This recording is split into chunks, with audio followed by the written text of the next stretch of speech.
Hello again, we hope. We're glad to be recording again to send this to all of you at the various prisons. We hope you may have seen prior ones. If not, we're really glad you're here with us for this one. I'm Miss Shepherd. We intend to continue to make these recordings periodically and to continue to send them in order to stay connected with all of you, because we are thinking of you and we do wish you the very best. This is a recording over Wi-Fi, and sometimes connections aren't quite as good as we would hope. So if the video freezes at times, please ignore it or deal with it. The audio should be fine throughout. So I'm with two other people, as you can see, Miss Ross and Mr. Cresswell, and I'll let each of them welcome you as well. Miss Ross. Thank you, Miss Shepherd. Yeah, just very glad to be here, even though these are not the best circumstances, especially with the Wi-Fi freezing up a little bit. This is how all of us are communicating, not just us communicating with you, but we here on the outside are communicating in this poor fashion with our friends too. So this is our world now, but we're glad to be able to do it in this way, which is better than nothing. We really miss coming to see you all in person, but this will have to be the second best, but mostly just want to say it's nice to be with you and we're really thinking of you. So, Mr. Cresswell? Hello, friends. Again, wishing that we could be there in person and interact. Question and answers. That's very useful, but we get what we get at this point, and I hope we'll be able to impart some of the Dhamma without actually being there. And our hearts go out to you. Thank you both. Okay, we'll run the session similarly to how we've done prior. I will light the candles and the incense, and I will bow 3 times. Then we'll have a chant, and I'll put the chant up on the screen so you can see the chant. Miss Ross will lead the chant for us. If you'd like, we hope you'll chant along. Following that, we'll go into our guided meditation, and then we'll each have some reflections, and then we'll have our closing. So I will put the Buddha on the screen,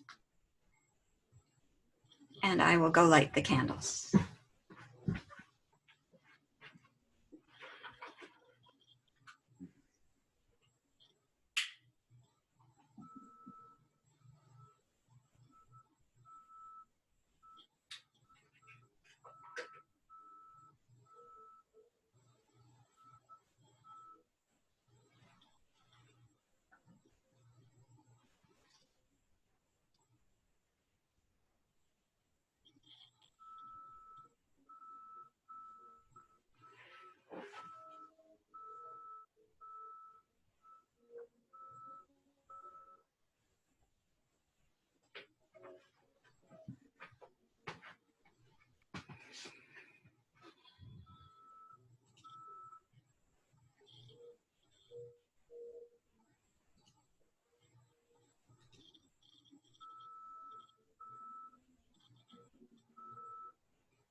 Now let us chant the reflections on universal well-being.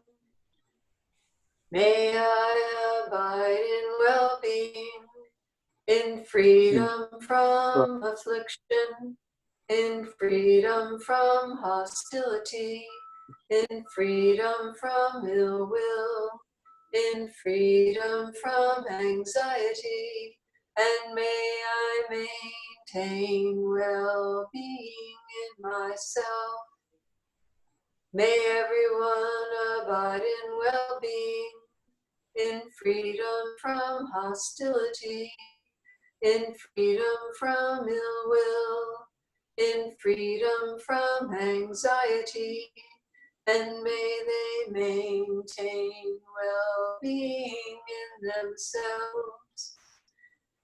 May all beings be released from suffering, and may they not be parted from the good fortune they have attained. When they act upon intention, all beings are the owners of their action and inherit its results.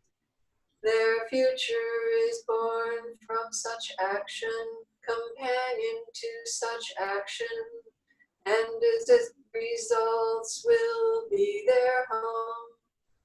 All actions with intention, be they skillful or harmful, of such acts they will be the heirs.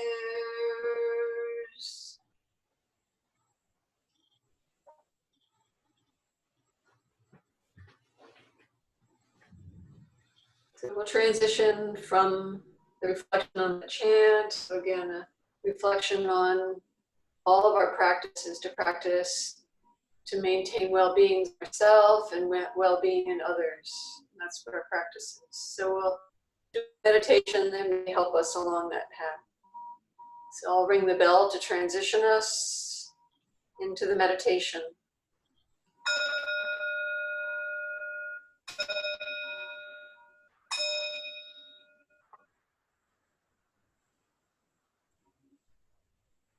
So with the fading of the bell, just get into our, whatever our comfortable, upright, dignified, so it's upright yet relaxed posture.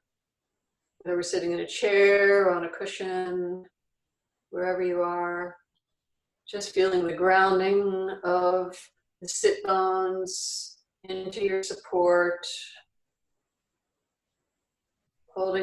grounding you into the earth, and then feeling the spine rising up from that grounding, energized, upright, yet relaxed, balancing the head on top of the spine. Chest is open, the shoulders are relaxed. The jaw is relaxed. And the eyes are relaxed, so either closed or a very soft gaze. To avoid visual distraction. So we'll just be present with this body right here, right now. Just really getting a sense of the body. This is the body resting, yet alert. And we can also sense how the mind is. However you perceive that, a lot of people equate the mind with the brain, so we think of our mind as just being up in our head right behind our eyeballs, but the mind is also in touch with the sensations of the body, so notice how the mind is in the whole body as well. So really feeling that the full body, the full embodiment of the mind in the body.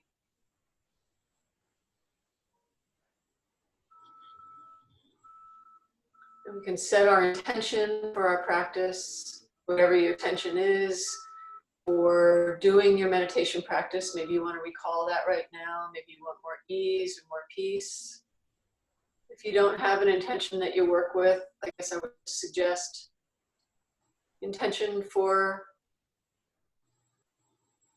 paying attention to what's happening right now to better understand this experience.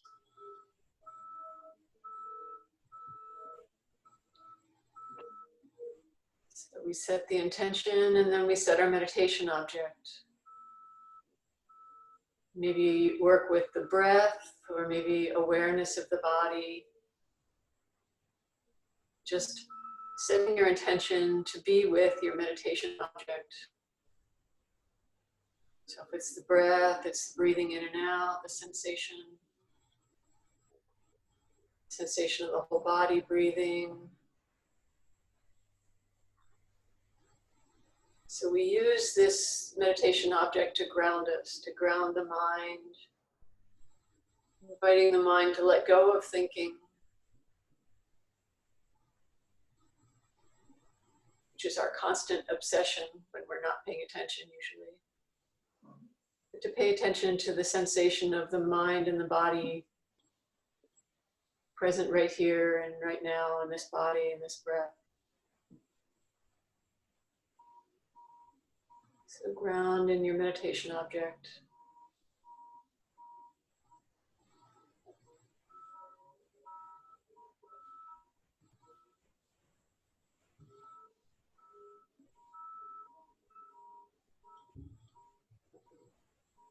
And noticing if the mind stays with that meditation object or if it wanders off into thinking, planning, living in the past, living in the future, because that's what the mind does. And so what we can do is notice where the mind goes. So is it thinking about the future? Is it living in just shutting down and kind of going to sleep?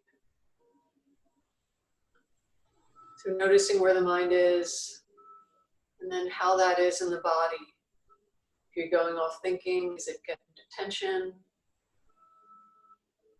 Or if you're going to sleep, you feel the whole body losing energy. So just noticing, not judging, because this is what the mind does. And then resetting the intention to come back to the breath, sensations in the body, and be with those sensations.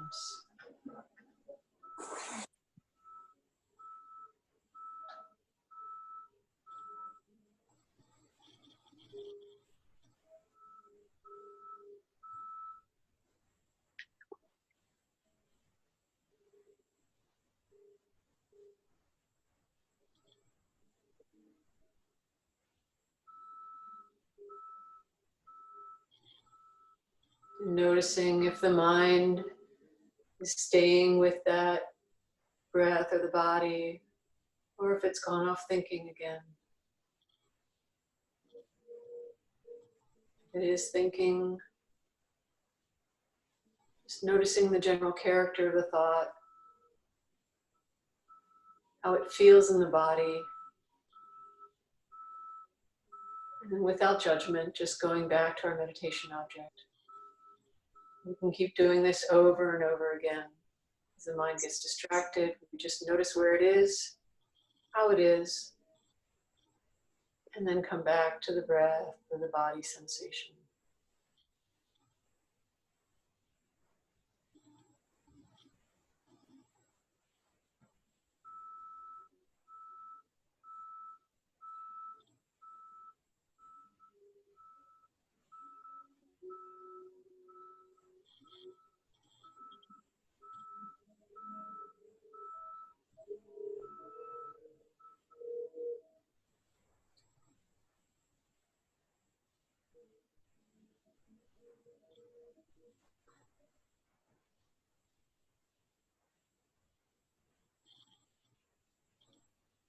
Where is the mind? What is it doing? Is it thinking or is it with your body? And notice the effect of where the mind is. If it's thinking, notice the character of the thought. Notice the effect on the body. And come back to your meditation object.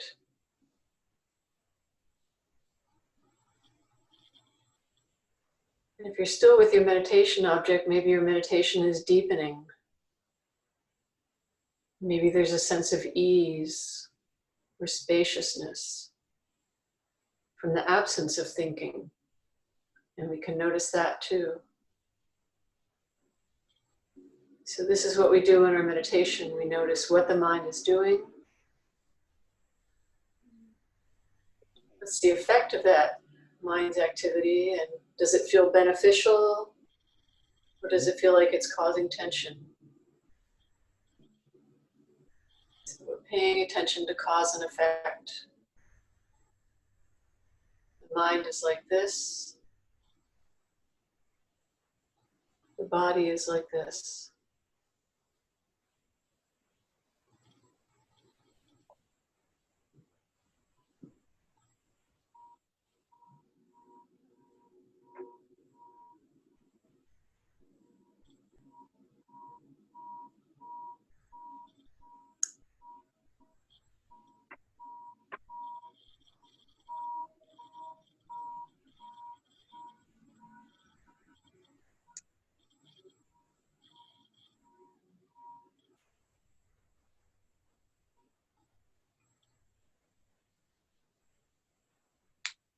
Checking on the mind.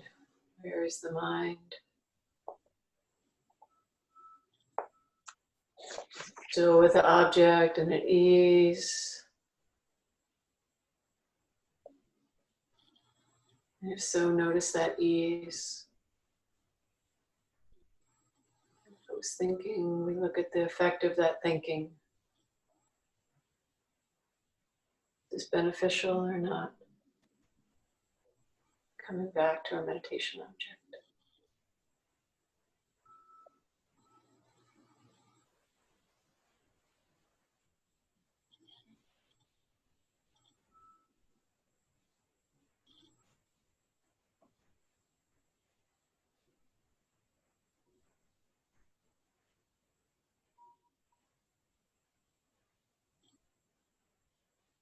And for the last few minutes, we could specifically focus on any sense of ease or spaciousness.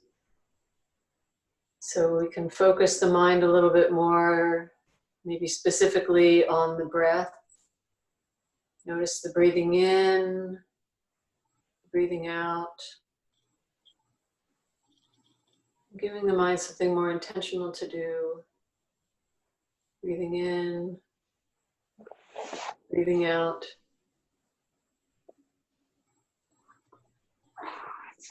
And noticing what the effect is of that. Does the rhythm of the breath lead to calming the mind?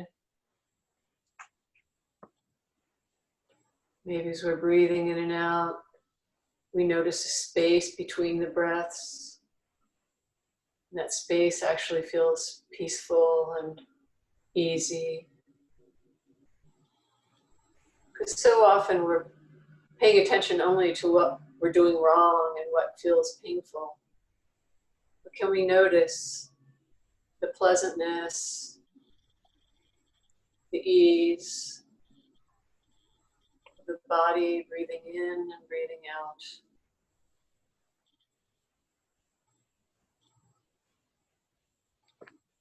Breathing in, breathing out, the rhythm, the ease.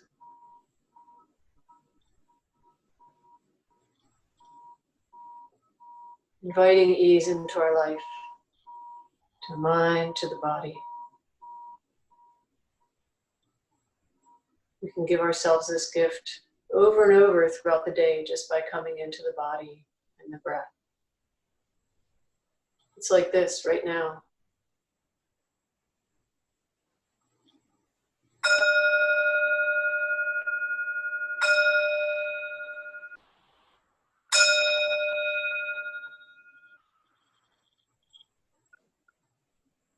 And just inviting the mind out of that meditation, coming back into the sense of the space around you,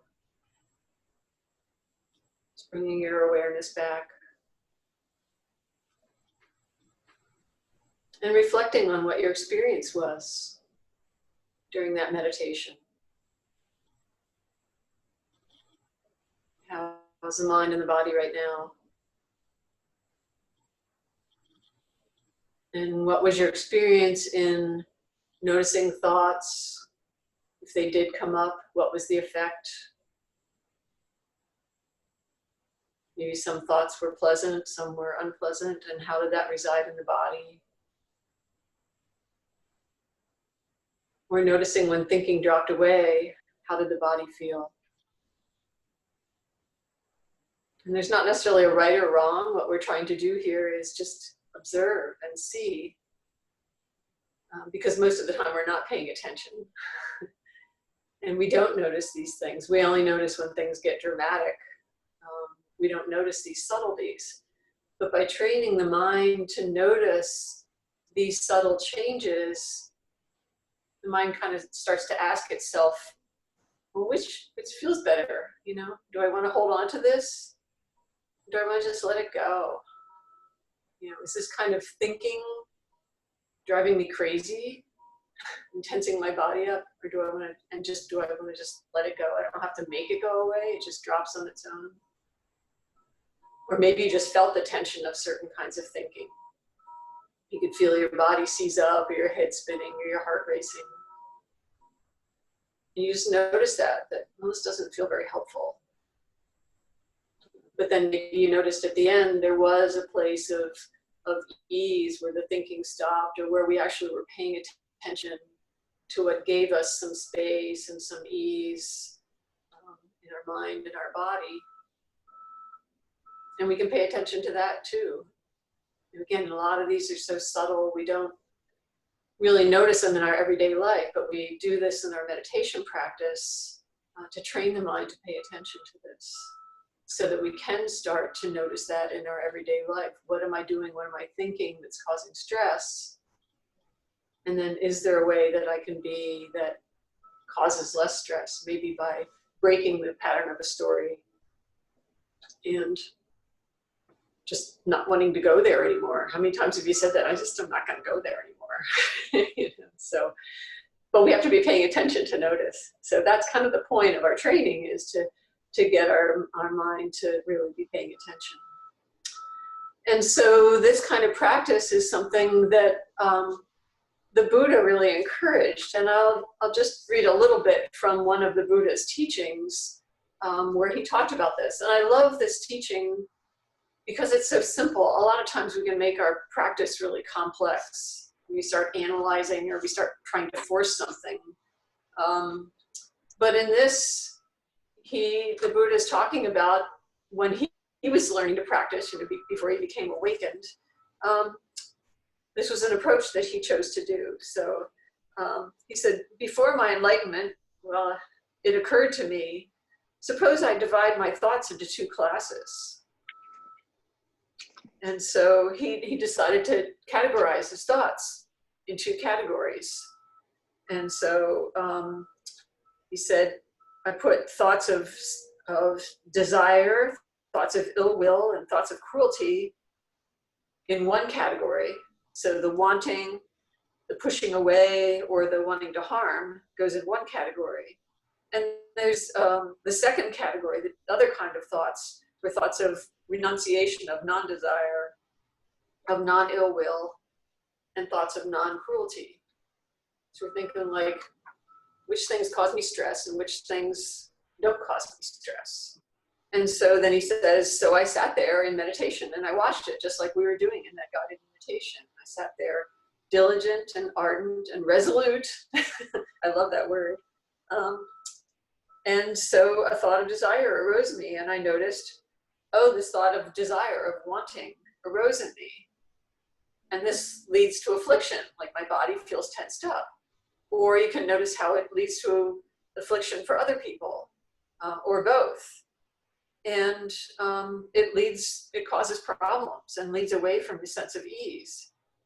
And so he said, when I considered this, when I noticed that the thought was doing that, it dropped away. So just the noticing, it subsided just by noticing, and see if that happens to you. You can play with this, you know, notice if just by recognizing like, oh, this is stressful, the mind just goes, I'm not going there, you know, and it drops away.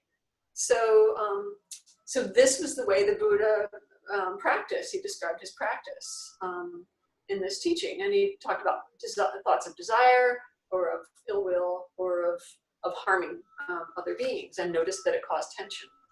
And then there were the other kinds of thoughts of non-desire, non-ill will, non-cruelty, and they lead to ease, because you don't have to be stressed out trying to hurt somebody else or hurt yourself.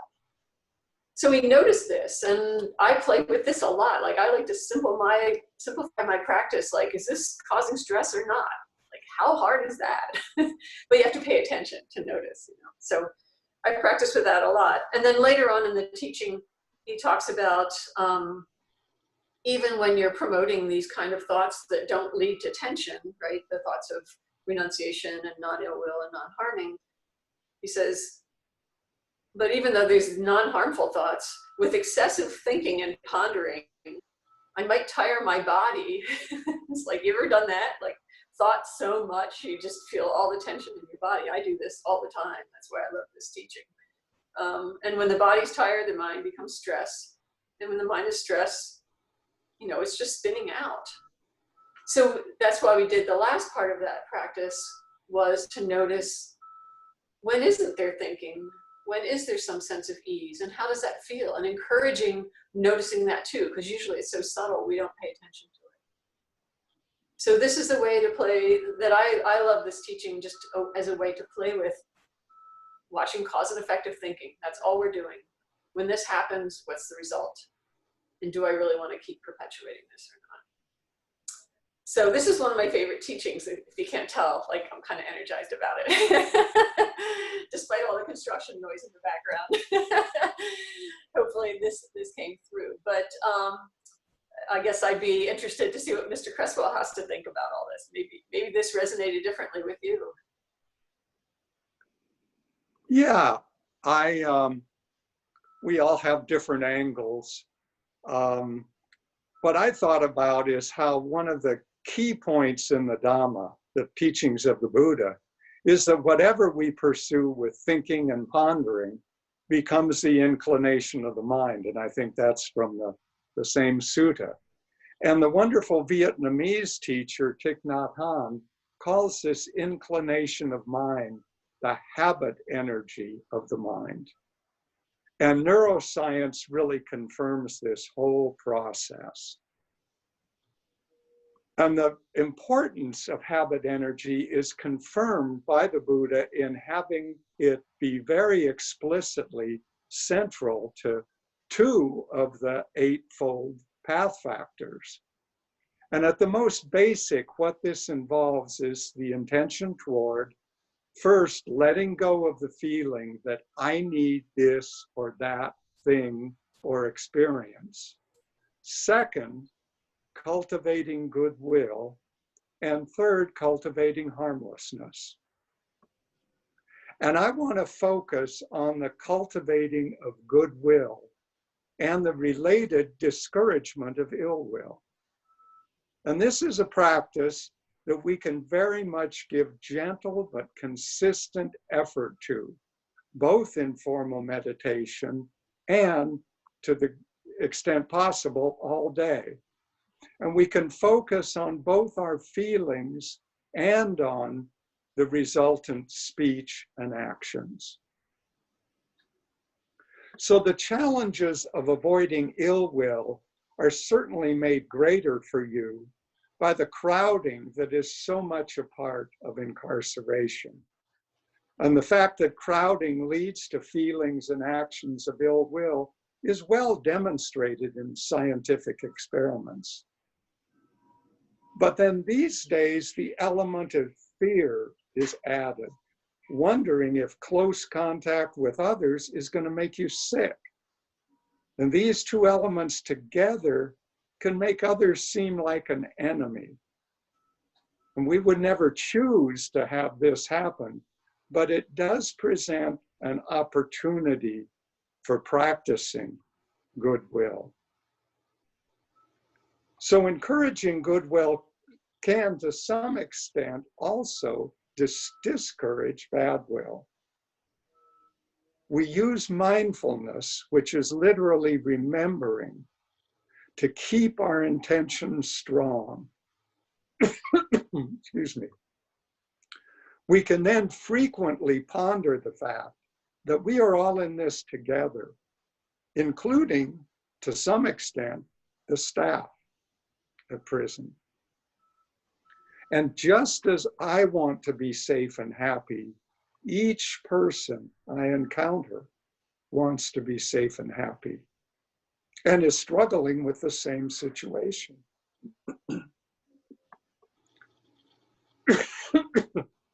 In this situation, each of us may not be at our best. May I respond to that with forgiveness and with compassion, both for others and for myself. May I find ease with what is, and may each of the others I encounter also find ease.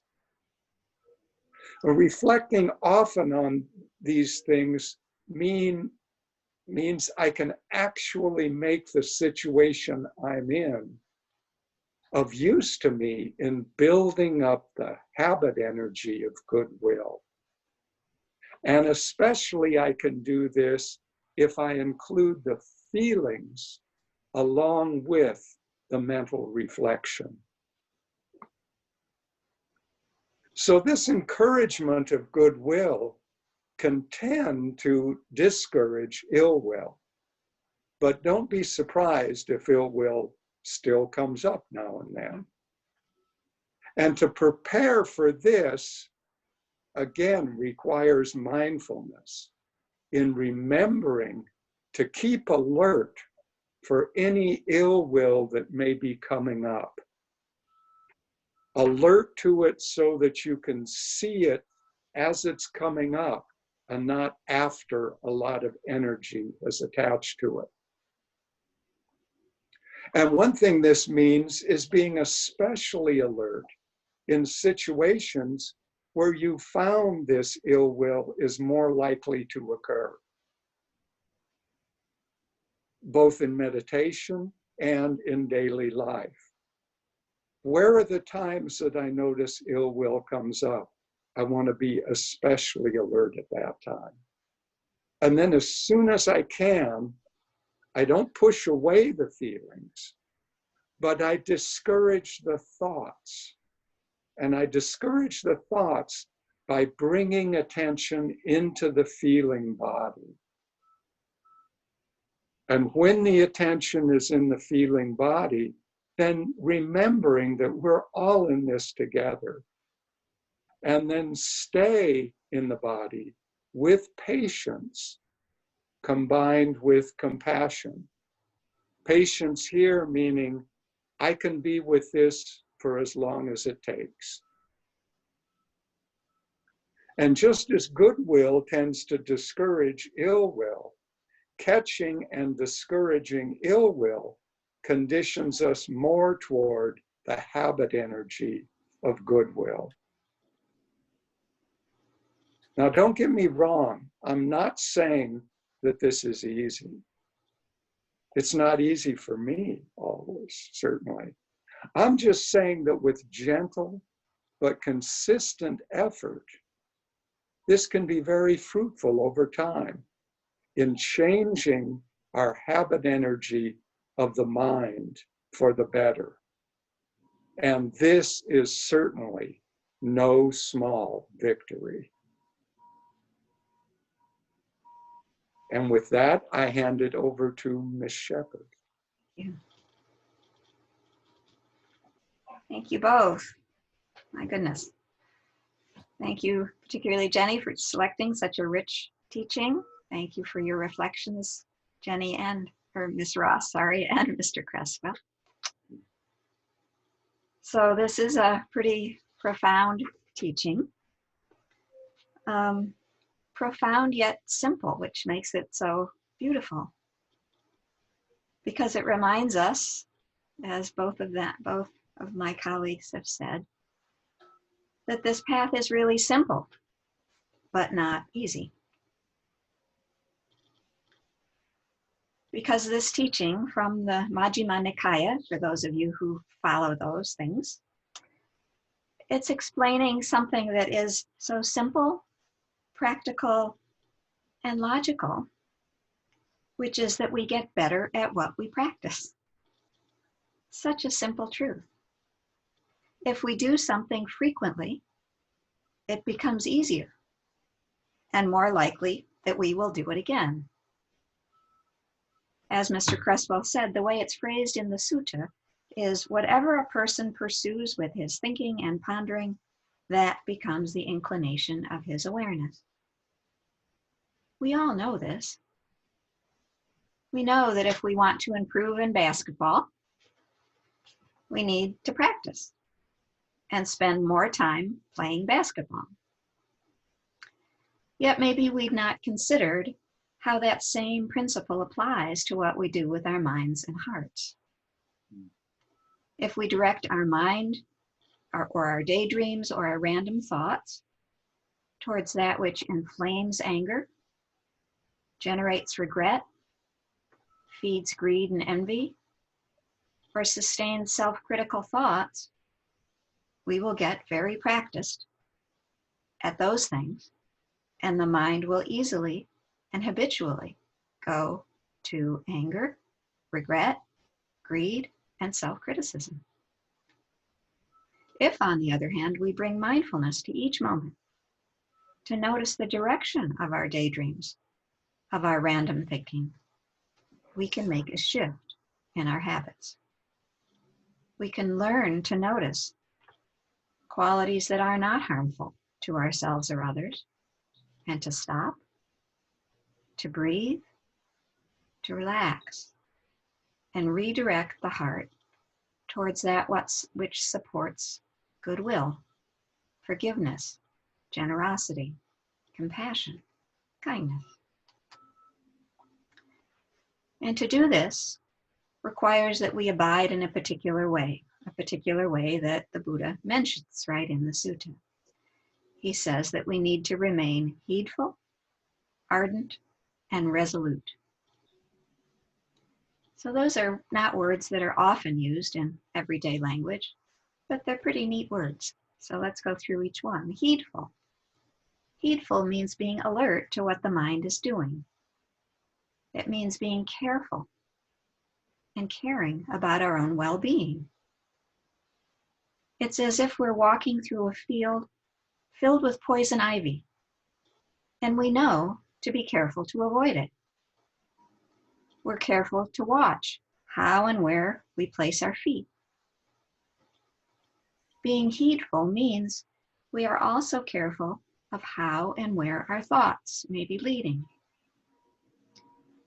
Just as we think about where it is we place our feet, if we were to be walking through a field of poison ivy, we think of how and where we place our thoughts in the very same way.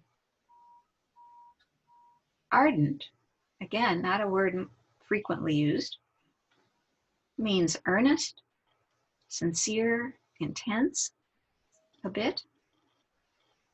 It means we know that this is something that matters. It's no small thing. And we commit to taking care of ourselves, to keeping away from that poison ivy on the path, away from those kinds of thoughts that poison our heart. And resolute means determined, courageous, steadfast, unwavering. We aren't casually deciding to avoid poison ivy, or remembering to do it 1 minute, but then forgetting about it the next and wandering into the poison ivy. We understand that we need to sustain our interest in not wandering into the poison ivy if we are to be successful in not getting it all over our legs. It will require, we know, a constancy of effort and attention. And it will require persistence. Even if we cut down the poison ivy, we know it is likely that some will return. So too, abandoning harmful thoughts once does not abandon them permanently. They too will re-arise at times.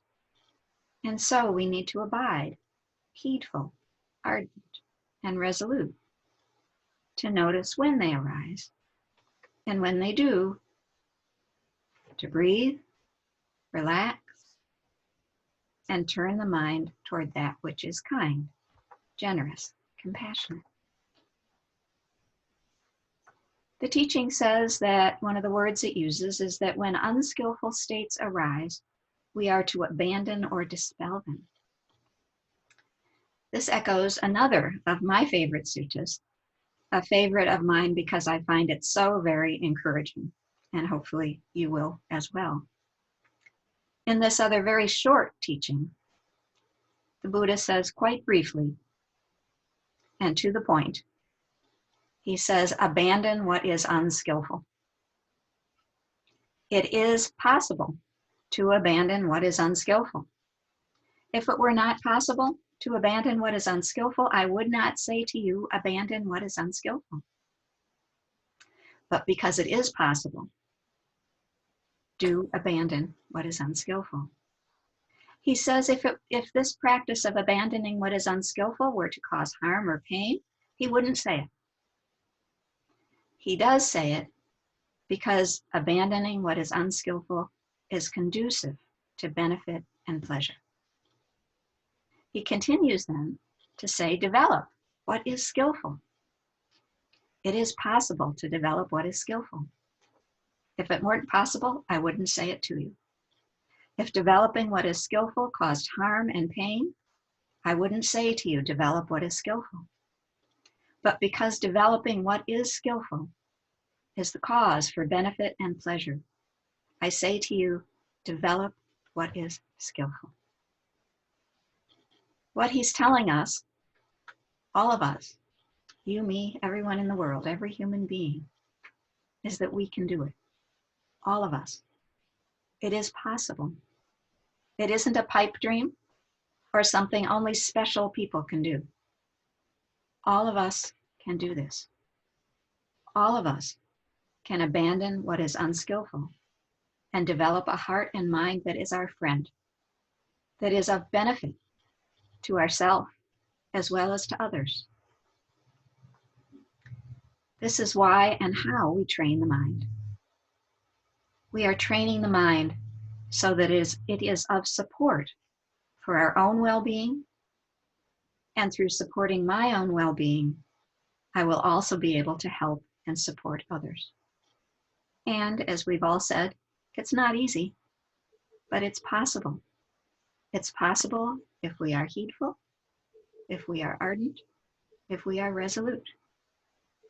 And what possibly could we put more effort towards than our own well-being? What could be more important than putting effort towards our own well-being, towards training our hearts and minds so that we are able to deal with the many, many problems and difficulties that every human life encounters? And what a gift it is to realize we can do that, that we can find some ease and comfort and joy, even in a human life that does have pain and grief and sorrow. So our wish for all of you is that you too believe in your own ability to do this, because that's absolutely the most important step, because we know you can do it. So thank you for being with us today. We'll close with a dedication of the merit of all of us showing up and considering these things for the well-being of ourselves and everyone. So I'll post the sharing of merit.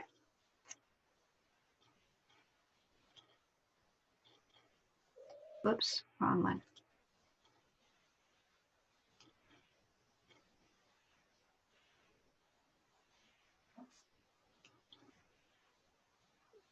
So may the merit of our practice support and nourish us. May we find the inner resource to truly be able to give. May we offer goodwill, knowing we cannot control the course of life, of suffering, or of death. May we see our own limits with compassion, just as we offer compassion to others. May our practice train the heart to know with clarity and with wisdom. And may all beings, not a single one left out, be well, be safe, and be free from suffering.